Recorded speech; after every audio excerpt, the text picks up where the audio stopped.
O nosso entrevistado de hoje é o ex-deputado estadual Soldado Noélio.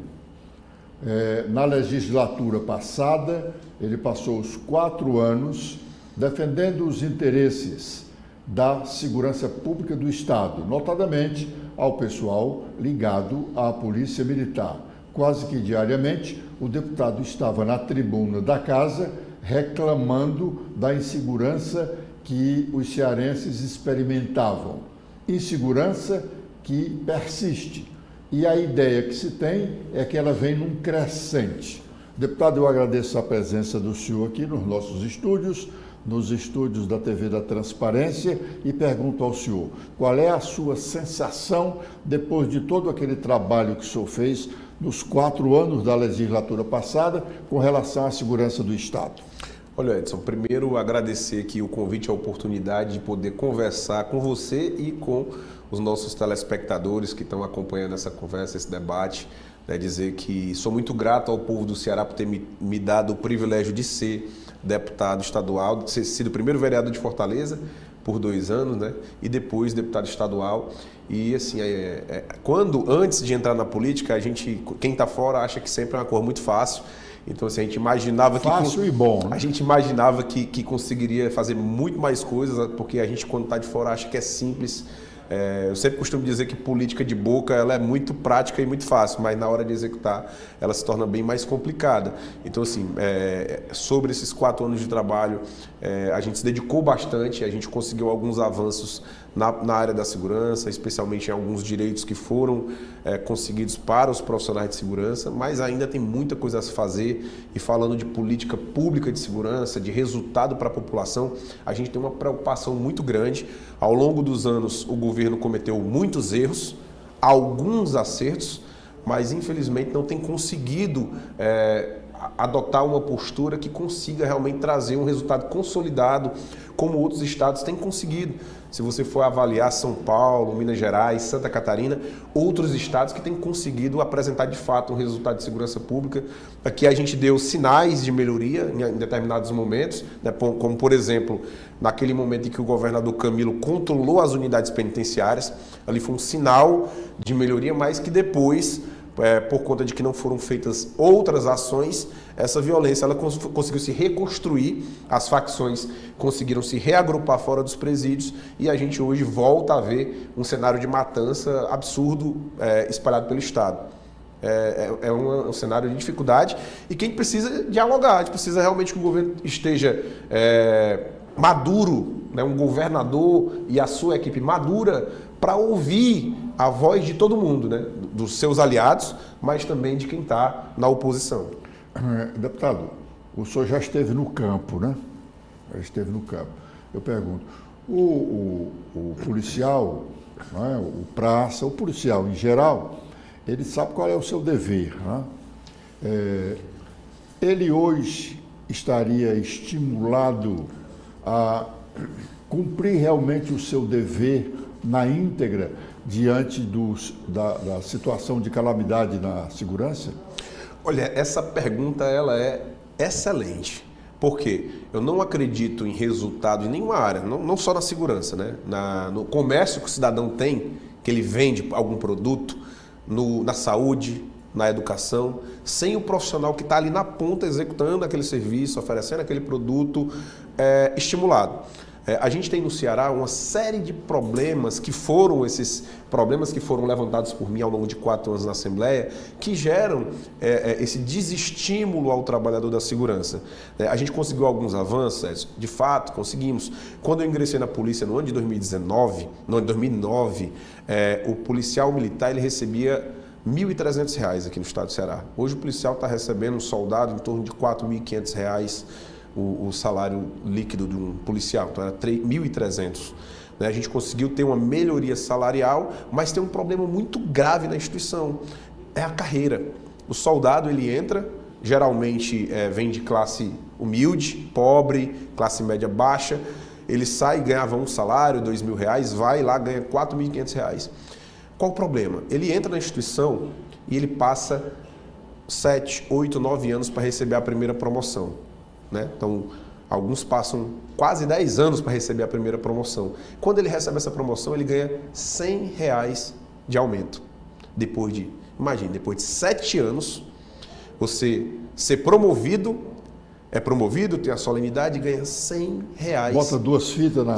Bota 2 fitas, faz a solenidade, mas quando a esposa vai ver, opa, meu amor, agora o salário melhorou. Melhorou o quê? Não deu para comprar R$100. Não deu para comprar picanha. R$100 se ele for numa lanchonete, ele vai gastar ali o lanche, vai gastar quase os R$100 todo num lanche que ele fizer a mais. Então, assim, a gente precisa construir uma carreira para que o policial ele seja continuamente motivado. Não só ele entre motivado na hora que ingressou na corporação, mas que ele passe por toda a carreira com essa motivação.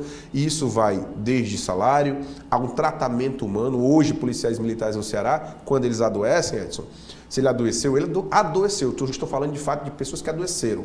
Não estou falando de simulação, de crime, de um atestado falso. Um policial que adoeceu. Ele apresenta o atestado e ele é obrigado a trabalhar no dia de folga para compensar o dia que adoeceu. Tendo apresentado o atestado? Mesmo tendo apresentado o atestado. Mas isso é ilegalidade. Já discuti isso com o comando geral da instituição. O comando anterior, nesse comando agora eu não tenho tido abertura com o comando, mas com comandos anteriores falando que, olha, eu já trabalhei no serviço público, eu já fui comi no Piratabá, auxiliar de garçom, para quem não sabe o que é.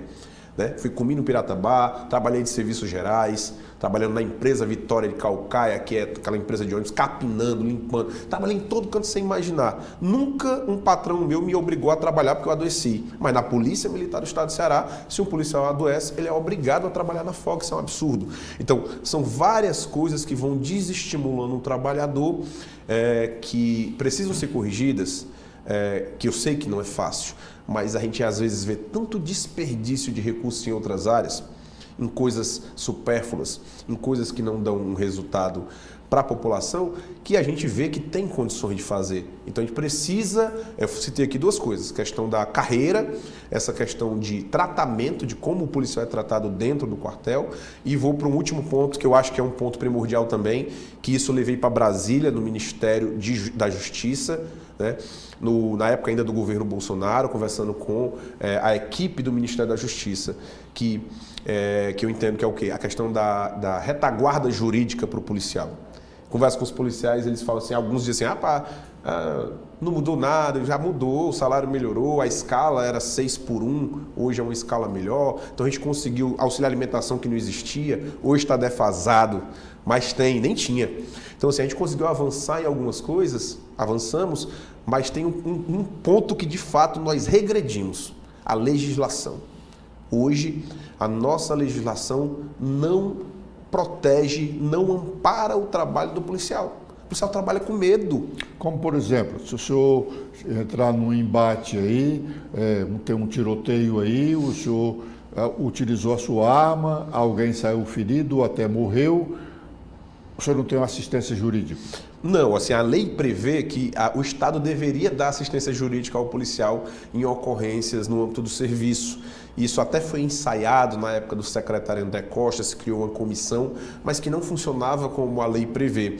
Por quê? Porque essa equipe que foi feita com advogados voluntários lá na Secretaria de Segurança Pública, ela escolhia que ocorrências ia atender. Não funciona assim, né? Porque se a lei fala que o Estado deve oferecer assistência jurídica para o policial... Você nunca sabe se essa ocorrência desse momento aqui, ela vai avançar para ser grave. Vou dar um exemplo mais didático assim, e mais atual. Recentemente teve um vídeo que viralizou nas redes sociais de um caso de um indivíduo que estava armado ali no mercado, acho que é o mercado de São Sebastião. O indivíduo estava armado com uma faca. A polícia chegou.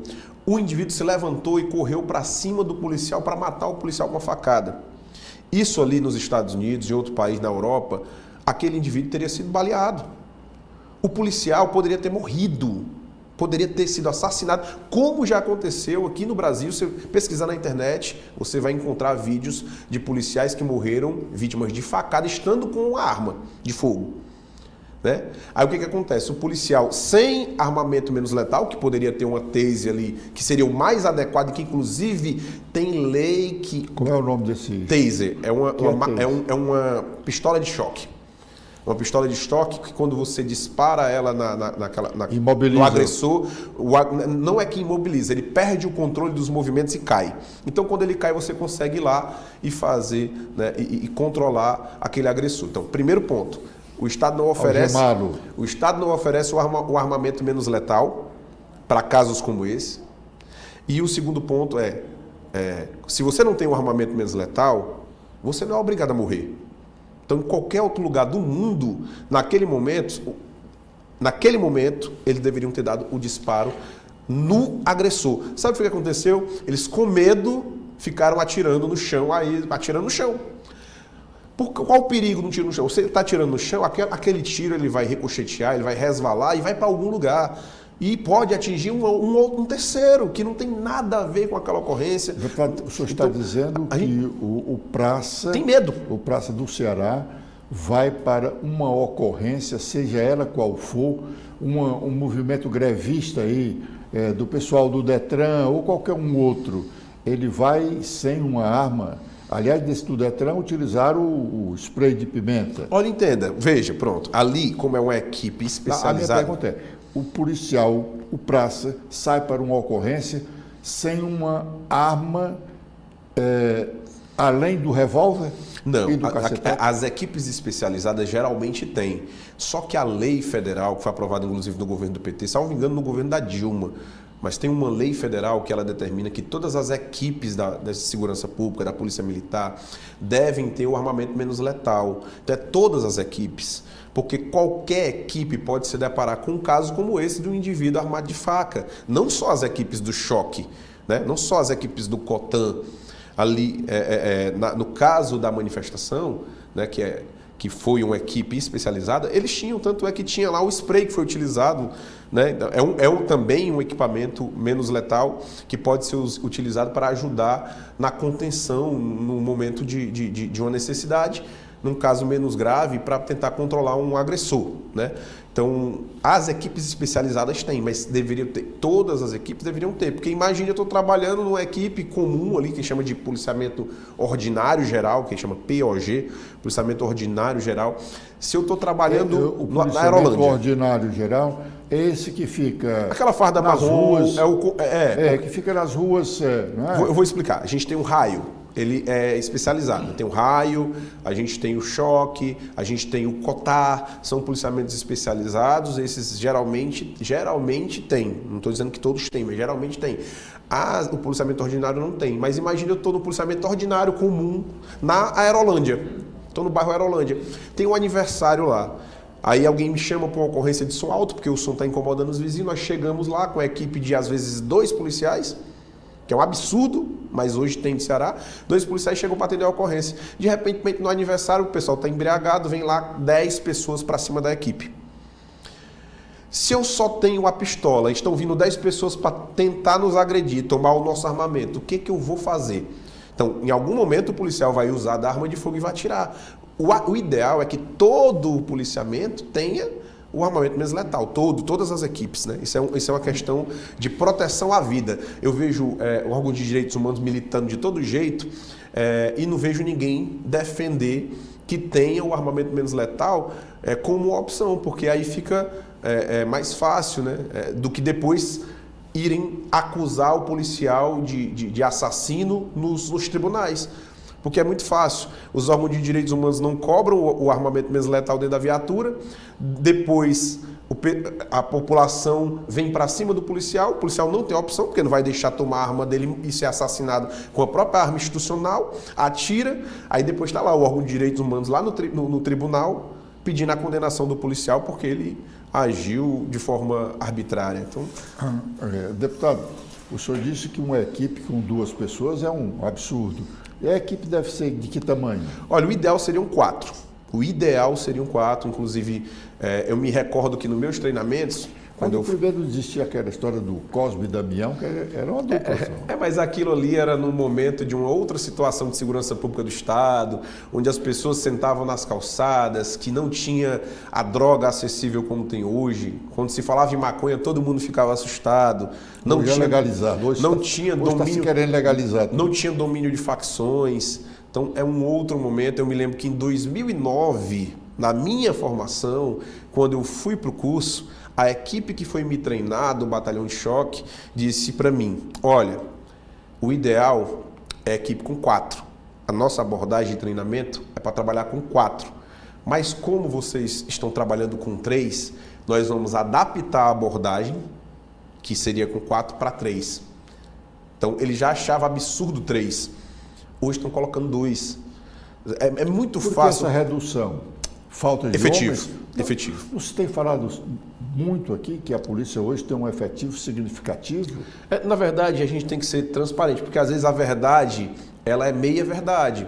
Você tem um aumento de efetivo? Claro que teve. Se você comparar com o efetivo do ano 2000, 2010, a gente teve um crescimento de efetivo, mas a população também cresceu, né? Então você tem que fazer essa proporcionalidade. Se eu tenho uma população de 6 milhões de habitantes, eu tenho tantos policiais, aí eu aumentei para 15, mas a população aumentou em que quantidade, né? E eu acho que também não só falar de quantidade de efetivo, mas falar em treinamento, em motivação, que é o que o senhor falou no início da entrevista, né? E treinamento, essa motivação necessária e eficiência. A Polícia de Santa Catarina ela trabalha com eficiência. O efetivo lá é um efetivo proporcionalmente até menor do que a maioria dos estados, mas eles têm um trabalho para que haja eficiência no trabalho policial muito grande. Hoje eles entenderam que nem sempre o maior número significa a melhor qualidade. Então, estão investindo muito em treinamento, em qualificação, em remuneração, para que essa tropa possa fazer e desenvolver o melhor trabalho. Falar em remuneração, qual é hoje a situação do estado do Ceará em relação aos demais estados do Quando país? se fala no salário inicial de acesso à carreira, que é o salário de soldado, hoje o estado, eu acredito que esteja ali com certeza entre os 15 primeiros melhores salários do país, né, de todos os estados. Mas quando você fala de carreira, nós somos o pior. Por que eu digo que nós somos o pior? Houve um estudo recente onde eles pegaram toda a remuneração paga aos policiais no estado, em cada estado, e dividiram isso e transformaram numa unidade de valor per capita. Então, em renda per capita, salário efetivo, o Ceará é o pior. Por que isso acontece, Edson? Apesar de nós termos um salário inicial que, comparado a muitos estados, é melhor, né? Por exemplo, o Ceará hoje paga, Edson, um salário melhor do que São Paulo. São Paulo teve um reajuste de 20% no começo do governo do Tarcísio, né, governador Tarcísio, mas mesmo com o aumento hoje ainda paga o salário inicial menor do que o do soldado do Ceará. Mas qual é a nossa dificuldade? É a carreira. O soldado do Ceará passa 7 anos, é promovido, ganha R$100 de aumento, vai para terceiro sargento, ganha R$200 de aumento. Essa promoção a que o senhor se refere é só com relação aos praças, porque no governo Camilo ele fez uma mudança exatamente para resolver esse problema do acesso, né? Não, na verdade, o que acontece? Foi feito os oficiais... Eu vou até... porque essa lei específica da polícia ela é tão complicada que às vezes fica difícil de entender. De fato, o governador... O que foi que o governador fez naquele momento? O soldado, antigamente, para ele ser promovido a cabo, que é a primeira promoção da carreira, ele passava, em média, 18 a 20 anos. Entendeu? Passava de 18 a 20 anos para a primeira promoção. O que foi que o governo Camilo fez naquele momento? Ele melhorou a promoção. Então, a promoção é mais rápida. Reduziu esse tempo. E reduziu o tempo. Porém, a questão salarial de remuneração continua ainda irrisória. Então, eu passava 18 anos para ganhar esse reajuste de R$100. Hoje, reduziu para 7. Então, o que a gente precisa fazer? Olha, Goiás. Goiás é um exemplo, hoje um dos estados menos violentos do Brasil, lá com o governador Caiado, que tem apoiado muito sua polícia. Inclusive, manifestar aqui meus sentimentos, apesar de ser em outro estado, mas são policiais. 4 policiais faleceram ontem num acidente de trânsito lá. 4 jovens morreram no acidente em Goiás. O governador lançou uma nota de apoio à família. Então, assim, Goiás, eles têm o soldado para ser promovido a cabo, eram 5 anos. Aqui é 7, né? Eram 5. Ele reduziu para 4. E quando você é promovido, você tem aumento. Então, assim, não dá para se falar em promoção sem ter uma contrapartida financeira. Deputado, hoje tem se falado realmente muito no avanço da qualidade da segurança em Goiás, próprio São Paulo, mas ao mesmo tempo se acusa a polícia desses estados de mais violência, mais arbitrariedade com o apoio dos governos. Olha, na verdade, o que a gente percebe é que existe uma grande gama de algumas instituições que tentam distorcer informações para manipular a opinião pública. É claro que se uma polícia é mais atuante e se, no momento em que a polícia decide ir para cima da marginalidade para proteger a população, é claro que as facções não vão ficar de braço cruzado e vão se entregar. Você imagina, nós estamos aqui, todo mundo sendo atacado. Você vai lá, revisitei recentemente lá ali no Bom Jardim, uma família foi expulsa por facção. Em Caucaia, quase 50 famílias expulsas por facção. Messejana, família expulsa por facção. Porque sabe o que o governo tem feito? Manda a viatura para escoltar o caminhão baú para tirar os móveis do morador para ele se mudar. Então é óbvio que no momento em que o governo decidir enfrentar isso, a facção vai revidar. A facção não vai ficar, ai meu Deus do céu, agora o governador vem enfrentar a gente, eu vou me entregar. Eles não vão sair para a delegacia, todo mundo se entregar. Eles vão confrontar. E se tem confronto, a polícia tem que se defender. Isso não significa que eu estou dizendo que não haja arbitrariedade. Elas existem em todo lugar do mundo, nos Estados Unidos, na Europa, mas isso tem que ser combatido pontualmente, com responsabilidade, e aqueles que se desviarem da conduta, do que se espera de um policial, esses sejam punidos. Agora, não simplesmente pegar uma manchete e dizer, nesse ano, em confrontos policiais, 50 pessoas foram mortas, sem dizer que desses 50, 40 atiraram na polícia primeiro. Isso é justo, Edson, dizer isso? Eu pego simplesmente um dado e digo, olha, 50 cidadãos foram mortos eles colocam um nome bonito, eu não lembro o nome agora, mas já me lembro, né? Eles colocam um nome, intervenção. 50 cidadãos foram mortos em intervenção policial. Vamos separar ocorrência por ocorrência? Aí você vai para essa ocorrência aqui. O policial chegou, mandou levantar, botar a mão na cabeça, o cara pegou, disse que não ia botar, botou a mão na cintura, puxou a arma, o policial atirou. É justo eu colocar isso como um homicídio cruel de um policial contra um cidadão?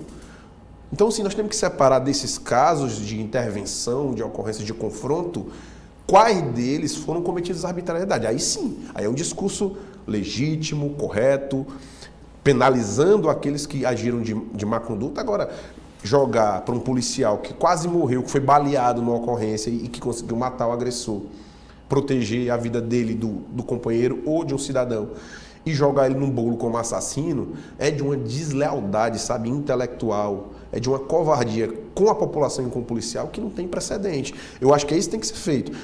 Pegue todas essas ocorrências, vamos olhar direitinho uma a uma. Porque não tem condições. É tão absurdo. Eu vou contar aqui. Hoje a situação do policial é tão absurda. Eu tenho um podcast sobre segurança, e eu estava conversando com um advogado que me contando de uma ocorrência que ele atendeu nesse mês. Os policiais foram atender uma ocorrência, prenderam um indivíduo que estava, não me lembro se com arma ou com droga. Ele foi preso, o indivíduo foi preso, foi apresentado na delegacia, e o preso ele tinha alguns arranhões, acho que eram 2 arranhões. Ele foi para a audiência de custódia. Na audiência de custódia, a juíza chegou e disse, você foi agredido pelos policiais? Aí ele, não senhora, não fui agredido. Você tem certeza? Ela perguntou para o preso, ele disse que não tinha. Você tem certeza? Não.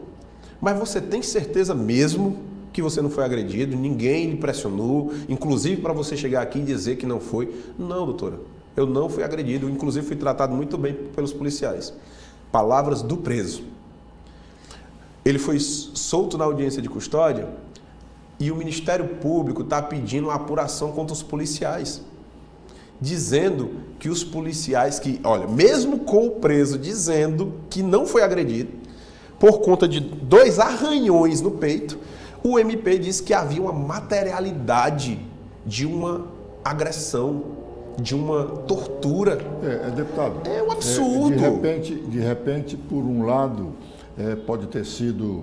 pode chamar a atenção a indagação da magistrada e o trabalho do Ministério Público. Mas se tem notícias aí, por exemplo, de pressões policiais para que as vítimas neguem, e elas têm o temor de um encontro amanhã, e às vezes realmente negam.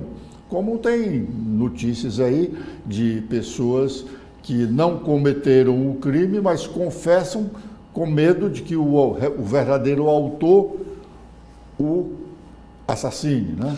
Eu acho que seja apurado, se se suspeita que alguém torturou alguém, que se apure. Agora, o que está acontecendo, Edson, é que os bandidos estão se aproveitando dessa benevolência da lei, desse excesso de cuidado em achar que todo mundo é santo no país, e os bandidos estão se aproveitando disso. O nosso Código Penal, ele trata todo mundo assim, ó, todo mundo é gente boa, todo mundo é o trabalhador. Até prova em contrário, nós somos honestos. É isso, certo, tudo bem. Só que o que acontece? O bandido que não é gente boa está se aproveitando desse entendimento da legislação para prejudicar a população inteira. Tá tudo bem? Vamos lá, tá tudo bem? É certo, a nossa lei tá boa. Como é que o indivíduo é preso, Edson? E ele pega, quando é preso, é indagado por um repórter e zomba.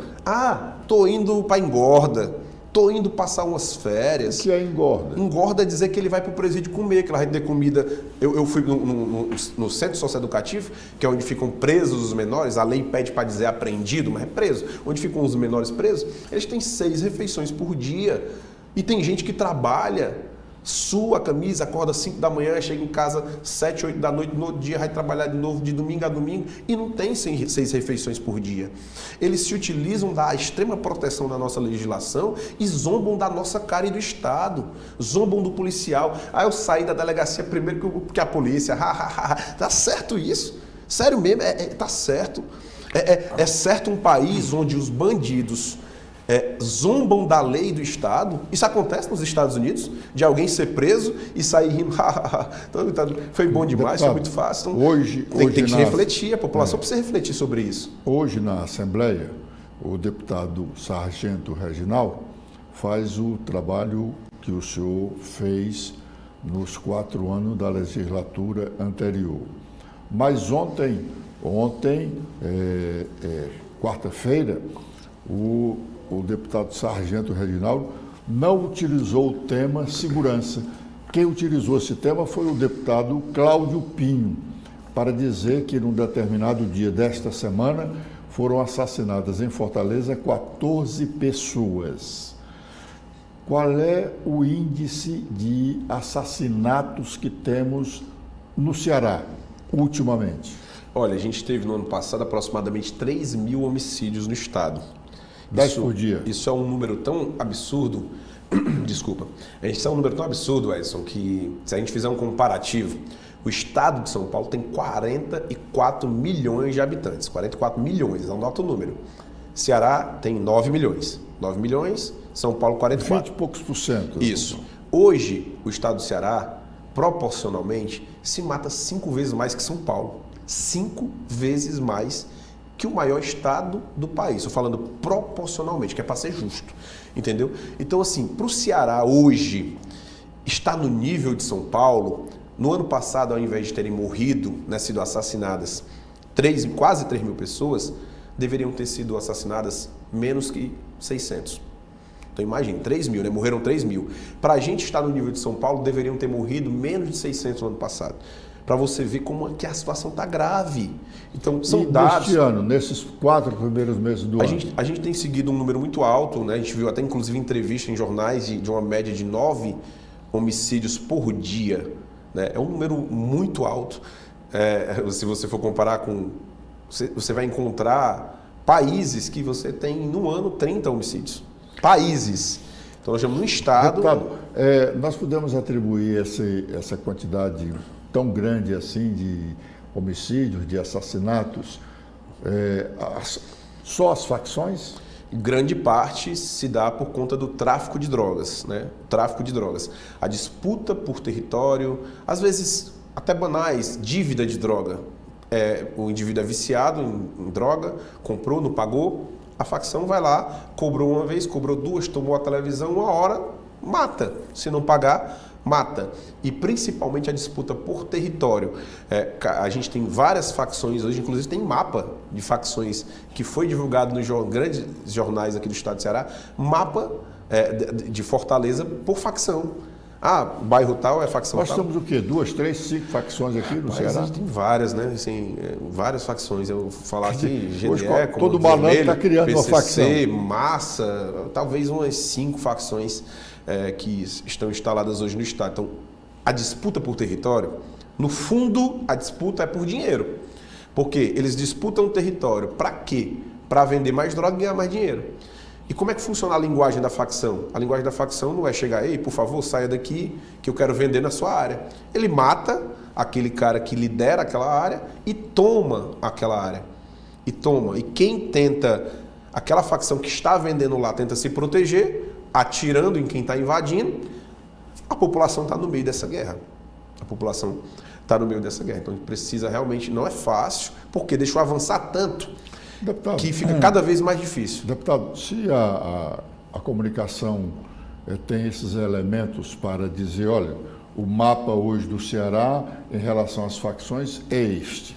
Se a comunicação tem condições de ter esses dados, a segurança pública não tem? Sem dúvida. E se tem, sem dúvida, por que não age? Sem dúvida a segurança tem.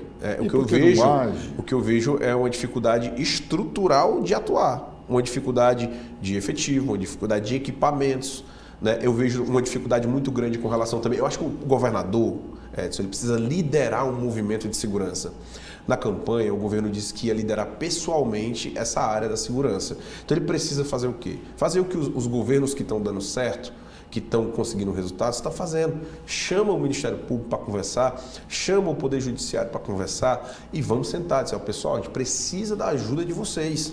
O senhor como um militar, como um homem público que ocupou mandato de deputado estadual, mandato de vereador, qual é a informação que o senhor tem oficial da segurança sobre a inteligência?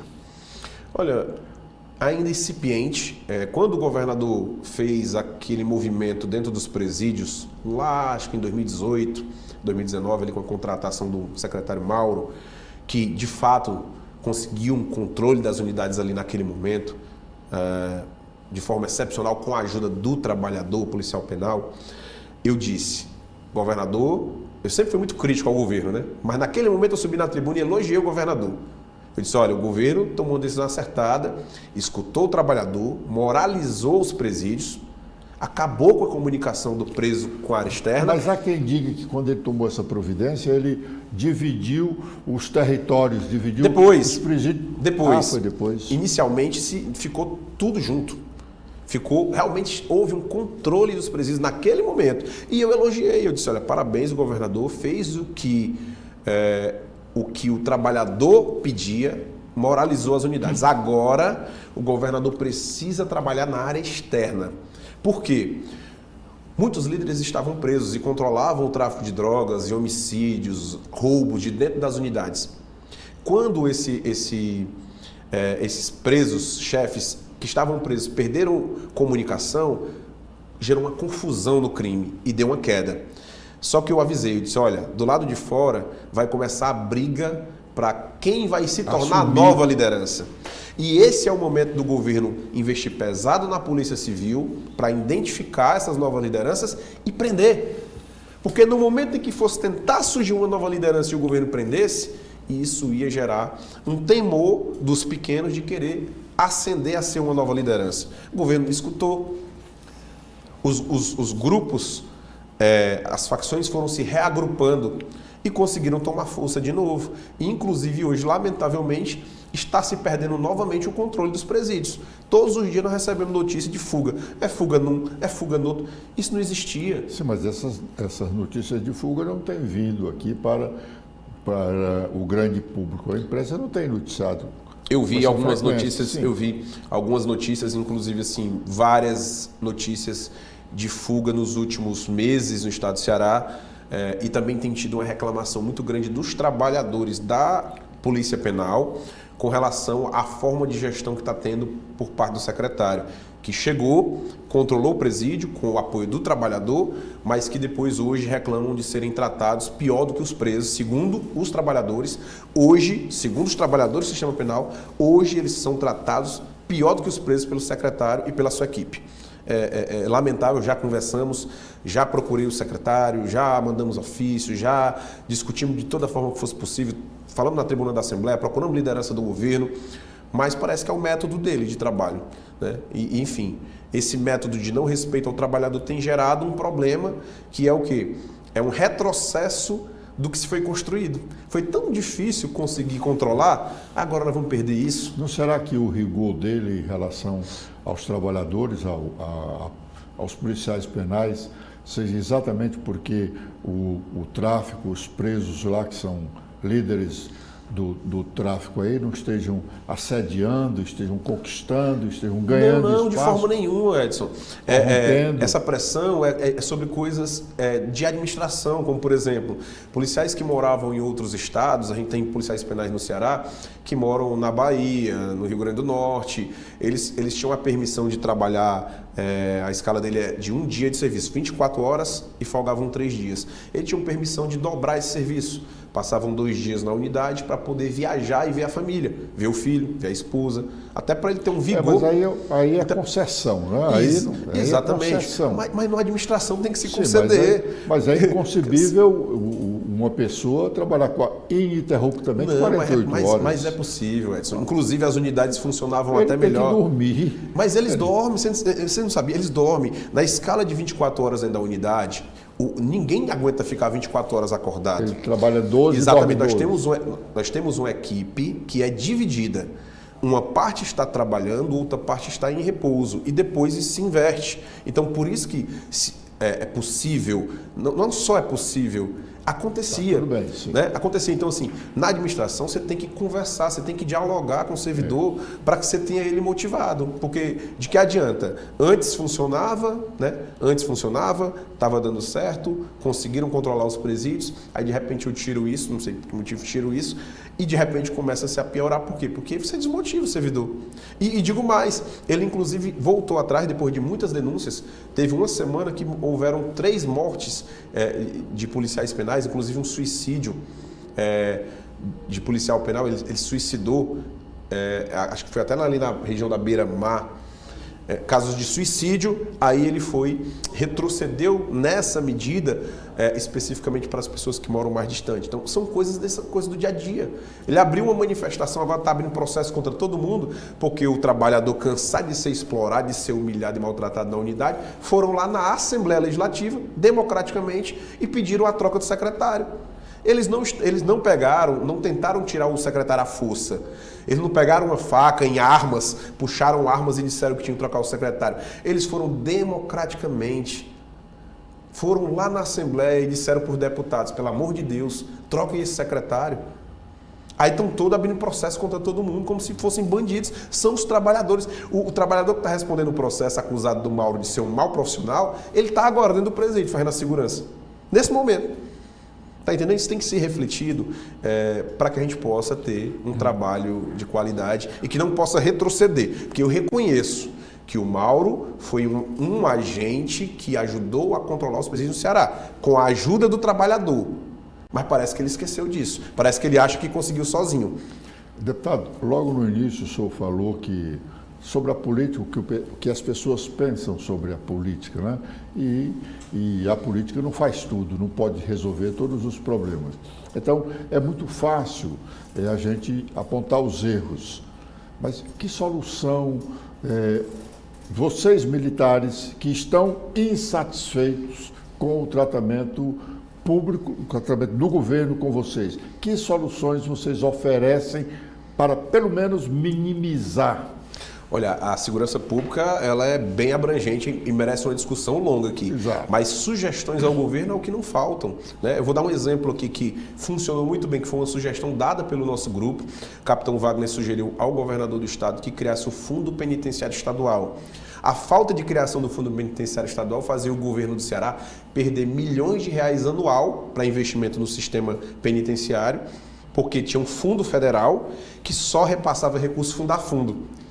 Aí o capitão sugeriu a criação do Fundo Penitenciário para receber recurso federal. Foi criado. Isso ajudou ao quê? A comprar colete, a comprar viatura, a aumentar, melhorar o efetivo da Polícia Penal. Então a gente trabalhou com relação à questão de cobrança de melhorias de carreira para você conseguir motivar o trabalhador. Se você motiva o trabalhador, você consegue melhores resultados.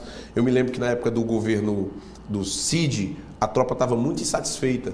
Quando o Camilo ganhou, ele chegou numa outra pegada. Ele chegou e criou a lei de promoções, que melhorou a promoção, apesar de não ter um aumento salarial, mas reduziu o tempo de promoção, e ele reduziu a carga horária do policial do interior, que trabalhava 3 dias e folgava 2. 3 dias lá no interior e folgava 2. Ele melhorou a carga horária. O que foi que aconteceu? Muitos policiais começaram a se motivar e os índices, naquele momento, reduziram automaticamente, porque houve uma motivação. Então, a questão de legislações, precisamos mudar a nossa lei, porque o policial ele está se sentindo, Edson, como se estivesse enxugando gelo. Eu vou lhe dizer um fato que aconteceu comigo. Lá em Caucaia, no município de Caucaia, ainda na viatura como policial, antes da política, quando eu estava na viatura, abordei um indivíduo que respondia por 9 homicídios. 9 homicídios, Edson. E estava solto. Estava solto, não tinha mandado de prisão em aberto. Não tinha, mas ele tinha condenação já? Exatamente, isso que eu vou dizer. Não, ele era réu primário. Réu primário. O que aconteceu com ele? Ele matou um indivíduo, o processo demorando, o policial ele foi colocado em liberdade, o policial abordava ele, aí quando abordava, não tem mandado em aberto, matou um, mas não tem mandado em aberto, vou ter que deixar solto, ficou solto. Matou o segundo. A justiça deixou solto, porque ele era réu primário. Veio outra viatura, abordou ele. Rapaz, abordou o fulano aqui, tem 2 homicídios. Não, mas não tem nada de aberto. Não, a CIOPS responde. Não, mas ele não tem nada de aberto. Tá bom, tá solto. Matou o terceiro. E assim sucessivamente, ele já estava no 9º. Deve ter matado o 10º. Quando só foi parado porque foi assassinado. Talvez por uma facção rival, lá no município de Caucaia. Então, assim, essa é a realidade. Então, a gente sente muitas vezes como se estivesse enxugando gelo. Então, é a proposta o quê? De mudança da lei penal. Você aumenta o efetivo do judiciário para acelerar os processos, pelo menos, se não querem aceitar a proposta de mudança, de endurecimento da lei penal. Eu sou totalmente favorável ao endurecimento da lei penal. Não, é sempre tratando o cidadão como um coitadinho. Eu conheço, a maioria do cidadão é trabalhador. Mas nesse caso que nós estamos sendo prejudicados. Nesse caso que o senhor citou, não é a falta da legislação, não é? Não é eu acho que a legislação seja branda. Eu entendo que isso é branda. Aí é a falta do homem. Aí é a falta do homem. Eu entendo o juiz mandou soltar esse assassino porque o Ministério Público não o denunciou no prazo correto. Eu entendo que é branda. Olha, eu entendo que mesmo a penalização de quem é condenado é branda. Você pega um indivíduo que ele é condenado a 10 anos, ele não vai cumprir 10 anos porque ele vai ter progressão de regime. Aí vamos lá, ele passa lá talvez 3 ou 5 anos. Você não acha que o sujeito mesmo, um homicida, não deve ter uma chance de recuperação? Ele cometeu um homicídio aqui, aleatoriamente, legítima defesa ou por acaso, sei lá qual é a razão. A vítima é seu filho? Não, aí, quando a Quem é a vítima? Quando a família da vítima... Quem é a vítima do homicídio? Porque se for meu pai, eu quero que a pena seja dura. A família da vítima sempre quer isso, sempre quer isso. E é o certo. Não, tudo bem, mas isso aí é uma vingança. Não, é justiça. Porque entenda, eu ensino para minha filha tem 4 anos de idade, ela já sabe que matar é errado. Ela já sabe que roubar é errado. E eu vou ensinar isso até ela ficar grande. Então, assim, é justo a gente achar que um jovem de 15 anos de idade, ele vai chegar numa casa de uma pessoa, invadir para roubar. Como tem casos, eu tenho um caso concreto. Invadiu a casa de uma moça de 35 anos de idade, estuprou a moça dentro da casa dela, na frente da filha, e matou a filha autista. A mulher estava grávida, foi estuprada, ele matou ela e matou a filha dela autista, que presenciou o estupro. 15 anos de idade. Ele não sabia que isso é um absurdo, ele não sabia que isso é crime. É claro que ele vai ter um direito de tentar melhorar. Agora, não dá, é para ele ser solto com 1 ano, 2 anos. Você sabe qual é a maior pena, Edson, para esse indivíduo que eu estou falando aqui, que tem 15 anos de idade? A pena máxima, 3 anos. Deputado, a maior pena que um menor tem, deputado, matando, estuprando, é 3 anos. Está errado. Deputado, isso está errado. Quando o senhor ingressou na polícia, e eu estou citando o exemplo do senhor, estou citando o senhor como exemplo, porque o senhor é uma das exceções, né? Não é fácil um praça sair para ser difícil, deputado estadual, né? Mas o ânimo do cidadão hoje que procura ingressar na polícia não como um oficial, ele entra já lá na academia, né? Faz um vestibular, entra na academia, já é subtenente, né? Mas como praça, o ânimos dele, qual é o ânimos dele? Não, eu vou entrar na polícia porque eu vou ter um salário melhor do que eu tenho aqui, né? R$ 4.000 e tal. Ou é aquele que diz, olha, eu vou fazer justiça, eu vou acabar com esses bandidos. Qual é o ânimo do sujeito de eu ingressar na polícia como praça? Edson, eu acho que não existe um estudo técnico, científico sobre esse tema, mas pela experiência eu acredito que esse cenário mudou bastante com relação ao passado. Hoje muita gente procura a instituição porque está difícil conseguir trabalho, né? Então muita gente que é formada, às vezes é formado em direito, é formado em engenharia, é formado em várias áreas, ou entrou na polícia e está se formando. Muita gente entra na polícia como um trabalho, como uma forma de ter uma remuneração para depois estudar para outra área, né? Então assim, uma parte razoável das pessoas que procuram fazer o concurso, muitos não é que tinham um sonho, a vocação de serem policiais, pela questão de ter uma remuneração que lá fora, num trabalho como vendedor, é muito difícil conseguir, né? Num trabalho comum, hoje, na maioria dos trabalhos que são oferecidos no mercado, não teria. Então, de fato, isso é uma realidade e eu não vejo como ela ser modificada. É muito difícil conseguir fazer uma mudança. Eu acho que o Estado também tem que se adaptar a essa nova realidade e trabalhar uma forma de motivar ele a ficar. Até o próprio policial militar, até o vocacionado está indo embora.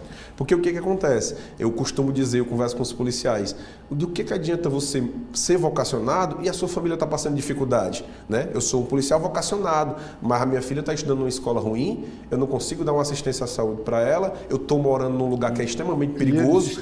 E a família está ameaçada, né? Exatamente. Então, assim, embora ele seja vocacionado, os vocacionados estão indo embora. O vocacionado está estudando para o concurso da PRF, está estudando para o concurso da Polícia Federal, está estudando para tribunal, para trabalhar em tribunal, está estudando para trabalhar na Câmara, no administrativo, que não é o que ele gosta, mas ele diz assim, eu prefiro trabalhar em algo que eu não gosto, tendo condição de dignidade para minha família.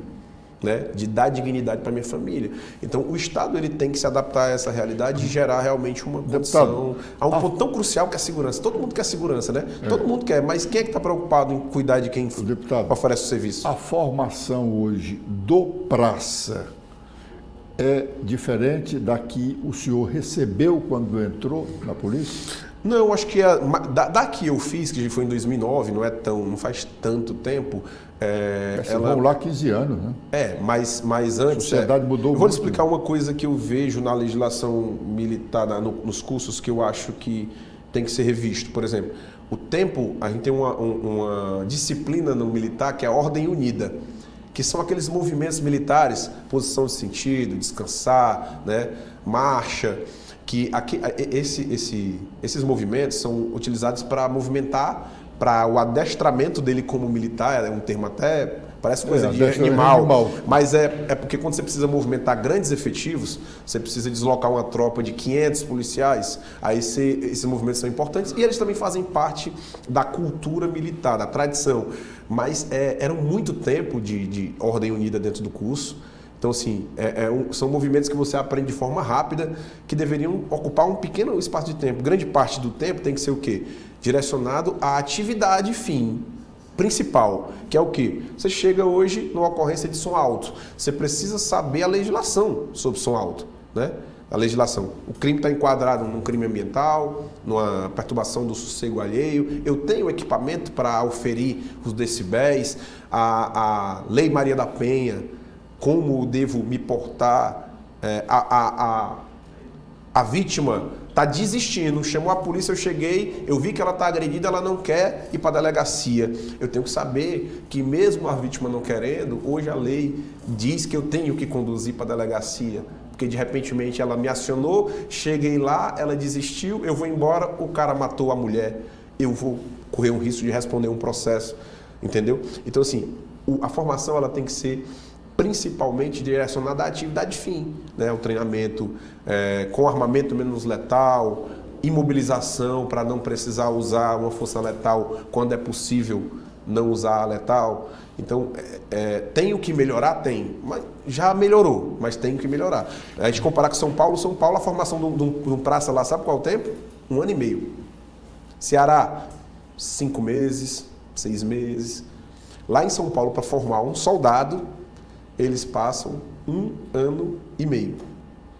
Então dá para aprender. 18 meses, aqui 5 meses. Aqui, aí varia. Menos de um tempo. Já teve formação aqui de 3 meses. 3 meses. A minha foram 6 meses, mas teve de 5. Então estou botando aqui uma média de 5 meses para formação. Então não tem formação nenhuma. Tem formação. Formação de bater continência, de saber vamos lá, bater o contorno. Eu acho que exatamente isso foi um ponto crítica que eu vi do curso que eu fiz. Psicologicamente, o que eles disseram? Olha, você está saindo de um ambiente lá da favela, onde tem muita droga, onde tem muito álcool e tal, você vai conviver aqui no outro ambiente, você vai ver a sociedade de outra maneira. Você tem esse ensinamento lá? Tem, a gente tem também tem, é o que eu digo. Comparado a anos anteriores, lá na década de 80, 90, a formação evoluiu, mas ainda tem muito a evoluir. Eu acho que a gente precisa investir bastante na questão do treinamento, até hoje. Hoje muita gente está fazendo defesa pessoal, está praticando artes marciais, luta, jovem na periferia. E o policial não está tendo acesso a esses treinamentos. Então, o policial para mobilizar a pessoa... Eu posso dizer, sem medo de errar, que o governo não está formando os praças.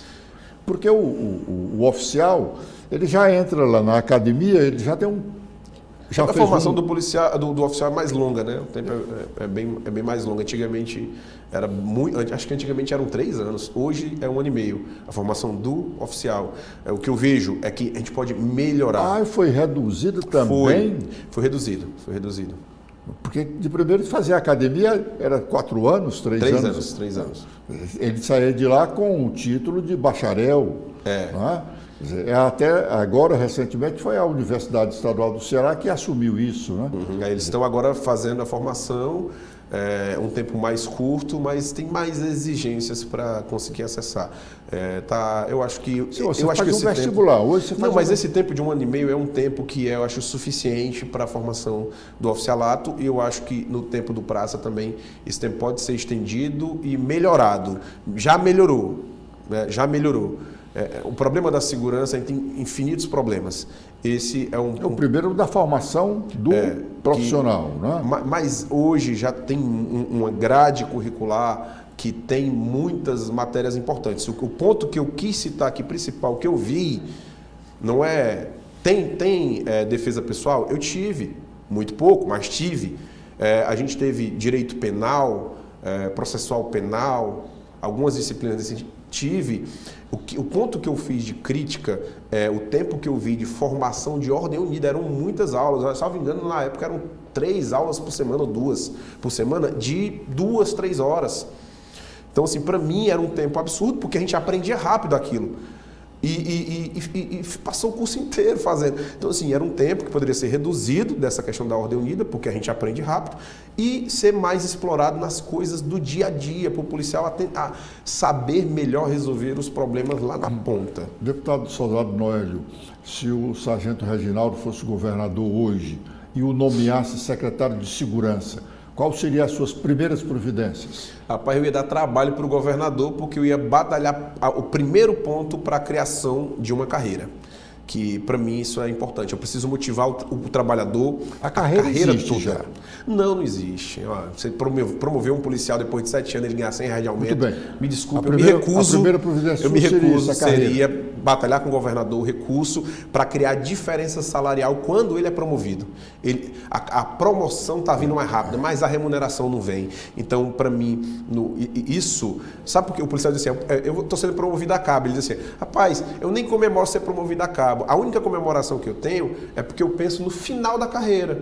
Então, preciso lá no final chegar a tenente. Bom, né? Antes de ouvir qual seria outra providência, hoje o praça só pode chegar até subtenente? Não, ele hoje chega até já está para tenente-coronel já, na requerida. Que foi um projeto, inclusive, que eu apresentei na Assembleia. Antigamente quando eu entrei na Assembleia, chegava até capitão. Aí a gente conseguiu, na lei de promoções, ir para major, na requerida, e depois foi aprovada uma nova lei que consegue chegar muito bem. Até tenente-coronel. É bem difícil, mas... Reclamaria do governador estabelecer uma carreira compatível com o ambiente do militar. É para motivar a tropa toda, policial. Entendeu? Eu não preciso, não adianta eu ter só um soldado motivado no começo, nos primeiros 2 anos de carreira, né? Eu vou ter o soldado motivado nos primeiros 2 anos de carreira. Depois... Isso aí seria uma providência só para melhorar a situação do policial, mas uma providência para melhorar a situação da sociedade. Operações policiais. A gente teve no caso do Pirambu, policial assassinado, ordem para fechar o comércio do bairro inteiro, proibição de uma obra da prefeitura no Vila do Mar pelas facções, que a obra foi parada, o maquinário foi todo embora por conta de ordem das facções. Operações policiais, porque o tráfico, a dor do tráfico é perder dinheiro. Então, hoje a legislação não me permite muita coisa, mas se eu ocupo um lugar com operações, ali naquele local, naquele momento, ele perde dinheiro, entendeu? Então, assim, eu consigo controlar, mas gerar uma sensação de segurança para a população, inclusive tentar reduzir essa coisa de ordem. Ordem para um morador ir embora, isso é um absurdo. A coisa mais absurda que tem. Isso, para mim, é que é um atentado à democracia. Um traficante vir dizer quem pode morar no bairro e quem não pode, e o governo não fazer nada. Traficante vir querer dizer em quem ele deve votar. O governo ajuda você a fazer a mudança, leva um caminhão. Qual é a solução? Você liga para a polícia, olha, eu fui ameaçado, me mandaram embora, senão eu vou morrer. Aí a polícia chega lá, aí o policial vai fazer o quê? Sozinho. Vai embora, uma viatura. Vai embora que nós vamos levar suas coisas. A facção está lá no Pirambu, com fuzis, com um grande efetivo de faccionado, aí chega uma viatura... Eles estão bem armados? Sim, aí chega uma viatura com 3 ou 2 policiais para um caso de expulsão de um morador. Então, eu preciso ali, 2, 3 policiais numa viatura não vai resolver esse problema, teria que ser uma operação, entendeu? Porque se desde o começo, quando se expulsasse um morador, tivesse operação local, o tráfico ia pensar, sabe o quê? Não vou mais expulsar morador, porque se eu expulsar, a polícia ocupa o bairro aqui por 2 meses e eu perco dinheiro, entendeu? Isso são ações momentâneas para para refletir em um resultado rápido de sensação de proteção. Hoje, infelizmente, a população está se sentindo desprotegida. A realidade é essa. Deputado Soldado Noélio, eu lamento só ter feito essa pergunta já no final do programa. O nosso tempo está acabando. Eu agradeço muito a presença do senhor aqui. Foi boa a conversa e poderemos conversar em outras oportunidades se o senhor assim aceitar os nossos convites. Obrigado. Sem dúvida nenhuma, muito obrigado. Parabéns por todo o programa, né? Os convidados a assistir às entrevistas recentes. É um grande trabalho feito assim, para levar informação para a população. A gente fica muito grato e espero poder voltar aqui para a gente bater um papo, porque segurança é um assunto complexo e precisa de realmente mais oportunidade para conversar mais tempo. Muito obrigado. Muito obrigado.